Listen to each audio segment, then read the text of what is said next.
जहाँ तक मुझे पता है इंडिया में कोई रोड में रूल्स नहीं फॉलो करता, जहाँ मना था वहाँ गाड़ी डाल देते हैं। तो यहाँ पे ऐसा कुछ नहीं होता, यहाँ पे टिकट्स मिल जाती हैं, तो वो आपके लिए बहुत नुकसानदायक हो सकती हैं आगे जाके।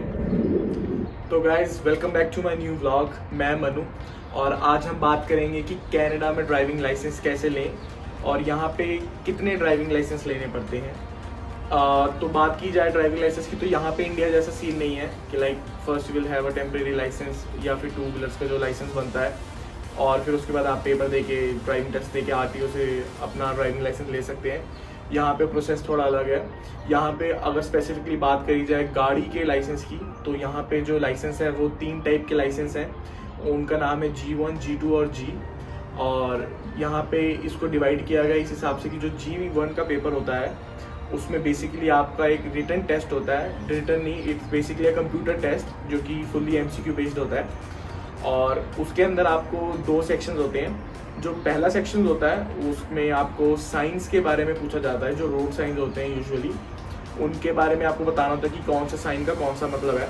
और जो पहला पार्ट है जो 20 MCQ साइंस वाला, उसमें से आपको 20 में से 16 लाने कंपलसरी होते हैं अगर आपको पास होना है। और पार्ट 2 जो G1 का ही है उसमें भी 20 MCQs होंगे, सो इन टोटल 40 हो गए। बट जो पार्ट B है जो 20 MCQs होंगे वो 20 MCQs सिंबल्स नहीं होते हैं, उनमें स्टेटमेंट्स होती हैं या उनमें डिटेल्स होती हैं, उनमें पूछते हैं हमसे फ्रेजेस होते हैं, उसके बारे में हमें बताना होता है उसमें, और वो भी MCQs होते हैं।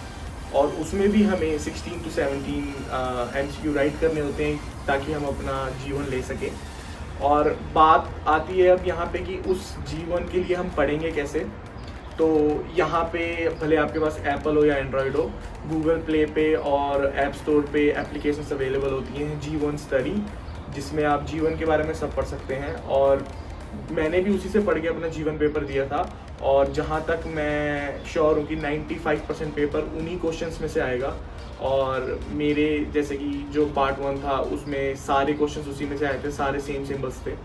और मेरे 20 में से 19 आए थे G1 में, जो पहला पार्ट था। जो पार्ट 2 था उसमें कई बार स्टेटमेंट्स थोड़ी चेंज कर देते हैं, बट जो एप्लीकेशन में हम पढ़ते हैं वही होता है, वो बस लाइंस ऊपर नीचे हो जाती है, पैराफ्रेज कर देते हैं।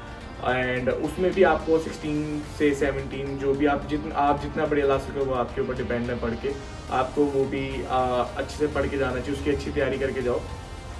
और फिर बात आती है G2 की। G2 बेसिकली क्या होता है, जब आप गाड़ी सीख जाते हो तो आपको जो बाहर जो इंस्ट्रक्टर होता है या किसी के साथ आपको गाड़ी पे जाके वो आपकी टेस्ट करते हैं कि आप गाड़ी कैसे चला रहे हो, कि आप गाड़ी सही चला रहे हो, कि आप रूल्स फॉलो कर रहे हो, कि आप सिग्नल्स फॉलो कर रहे हो, आप कोई रेड लाइट तो नहीं ब्रेक कर रहे, आप स्पीड क्या चला रहे हो, स्पीड जोन क्या है, स्कूल एरिया में कैसे चला रहे हो। और उसके लिए आपको पूरी जो क्लासेस होती हैं वो लेनी पड़ेंगी, क्योंकि यहाँ पे बहुत डिफिकल्ट हो जाता है। क्योंकि इंडिया में जो स्टीयरिंग होता है वो राइट साइड पे होता है, बट यहाँ की गाड़ी में जो स्टीयरिंग होता है वो लेफ्ट साइड पे होता है। तो इतनी आसान नहीं है कि हाँ भाई हमें इंडिया में गाड़ी चलाने का एक्सपीरियंस है तो हम सीधा यहाँ पे लेफ्ट हैंड वाली गाड़ी चला लेंगे। बहुत स्ट्रगल होता है, तो आपको क्लासेस लेनी चाहिए बिल्कुल। और यहाँ पे रूल्स बहुत ही डिफरेंट है इंडिया के हिसाब से। लेन भी दूसरी है, राइट लेफ्ट का कन्फ्यूजन हो जाएगा और लेन के हिसाब से। और यहाँ पे बहुत सारे नए रूल्स हैं जो इंडिया में हमने कभी नहीं फॉलो करे होंगे, हो सकता है इंडिया में भी हो, बट जहाँ तक मुझे पता है इंडिया में कोई रोड में रूल्स नहीं फॉलो करता, जहाँ मना था वहाँ गाड़ी डाल देते हैं। तो यहाँ पे ऐसा कुछ नहीं होता, यहाँ पे टिकट्स मिल जाती हैं, तो वो आपके लिए बहुत नुकसानदायक हो सकती हैं आगे जाके। और फिर जो आता है मेन लाइसेंस होता है वो होता है G। तो G जो होता है उसमें आपको फुल फीचर्स मिल जाते हैं ड्राइविंग के। लाइक आप उसमें आप कहीं पे भी गाड़ी चला सकते हैं, क्योंकि G2 में क्या होता है कि आप हाईवेज पे गाड़ी आफ्टर 12 AM नहीं चला सकते हो। तो मतलब कि मिडनाइट के बाद से लेके सुबह के 6 या 7 बजे तक कुछ टाइम स्पॉन होता है कि आप गाड़ी नहीं ले जा सकते हो हाईवे पे। और भी बहुत सारी लिमिटेशंस होती हैं G2 में कि आप इस टाइम में इस एरिया में गाड़ी नहीं चला सकते, आप इंजनों के साथ गाड़ी चला सकते हो। और ये सब आपको पता लग जाएगा अगर आप वो G2 की ऐप पढ़ोगे, क्योंकि उसी में ये सब कुछ दिया होता है। सॉरी G1 की ऐप पढ़ोगे, क्योंकि वो G1 के ऐप में जो क्वेश्चंस होते हैं वो वही क्वेश्चंस होते हैं जो आगे जाके आपको फॉलो करने होते हैं, लाइक G2। और जब G का एग्ज़ाम दोगे या फिर आप उसके लिए प्रिपेयर करते हो, आप जब गाड़ी चलाओगे आपको तब समझ आएगा अगर आपने पहले पढ़ा होगा।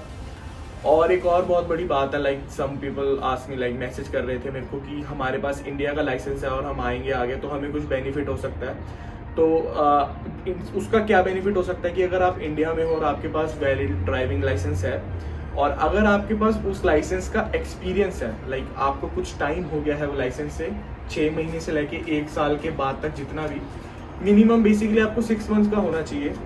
क्योंकि यहाँ पे क्या होता है कि जैसे हम जीवन देते हैं तो जीवन तो देना ही देना पड़ता है, भले आपके पास ड्राइविंग लाइसेंस इंडिया में हो या यहाँ पे हो, जीवन इज कंपलसरी।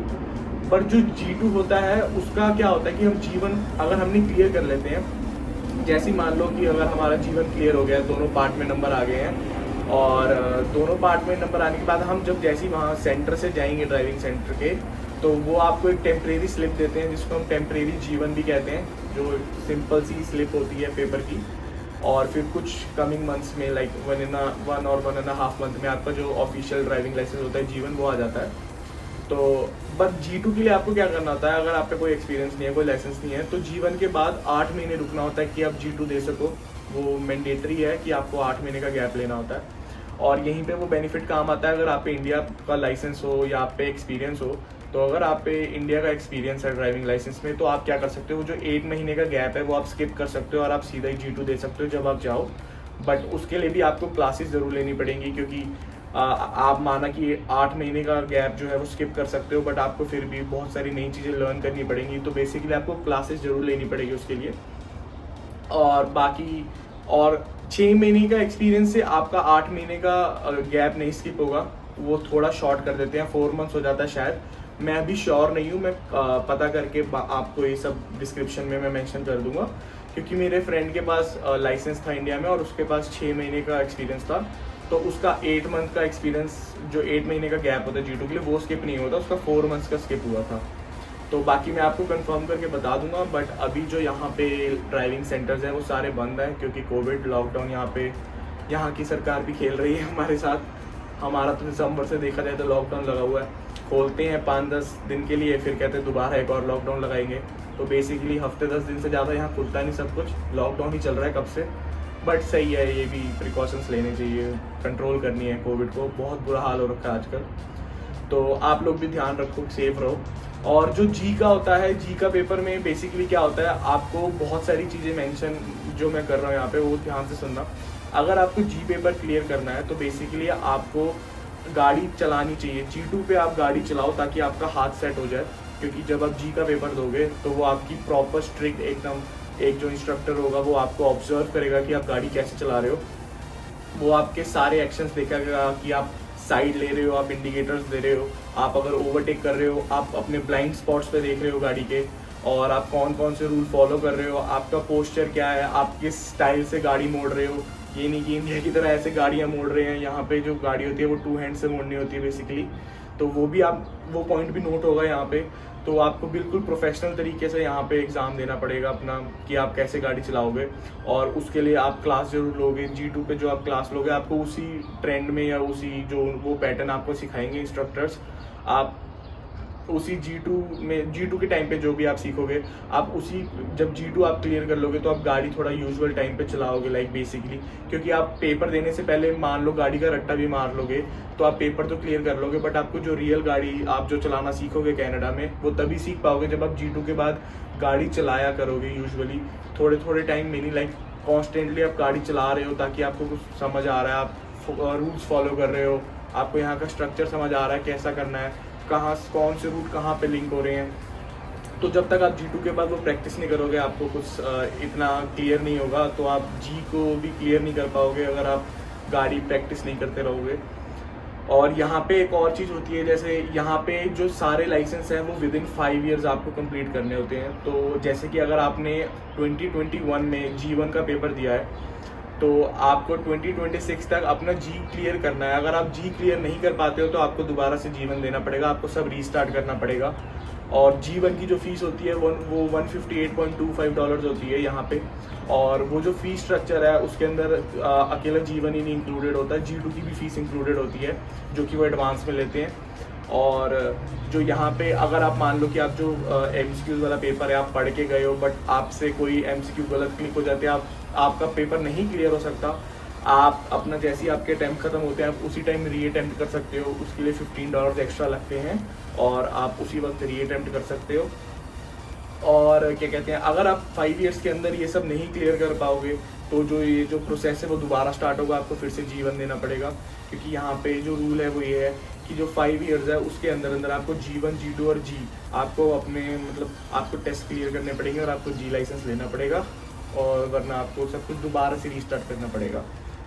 और बाकी आपको अगर कुछ भी जानना हो, कोई और इन्फॉर्मेशन के बारे में कि कनाडा में ये सारा फंक्शन और ये सारी चीज़ें कैसे होती हैं, तो प्लीज़ मुझे मैसेज करो, मेरे से पूछो, कमेंट में लिखो। मैं कमेंट्स में पढ़ूंगा। डिस्क्रिप्शन में मेरा इंस्टाग्राम का लिंक दिया है, मुझे मैसेज करो। और अगर आपको मेरे व्लॉग्स अच्छे लग रहे हो और आपको अगर लग रहा हो कि ये स्टफ़ इन्फॉर्मेटिव है, तो प्लीज़ लाइक, सब्सक्राइब और कमेंट ज़रूर करें, और वीडियो को शेयर जितना हो सके उतना करें। और सब्सक्राइबर जितने ज़्यादा बढ़ेंगे उतना अच्छा है मेरे लिए भी और आपके लिए भी, बिकॉज उससे मेरे को मोटिवेशन मिलेगा और मैं फिर और वीडियो बनाऊंगा और जल्दी पोस्ट करूंगा। तो thank you for watching the video. बने रहें and be safe and be happy.